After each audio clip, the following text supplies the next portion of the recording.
is I would section the hair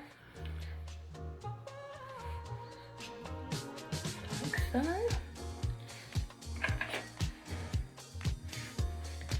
and I'd get sections. So you get a section like so. You open the clip up, you have it coming down, and what I'm going to do is wrap it around a couple of times. You can see in my fingers here an end out because I don't want it to be too wavy.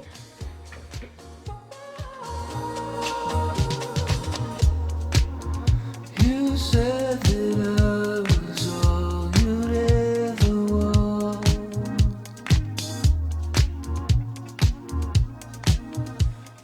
Give it a good shake.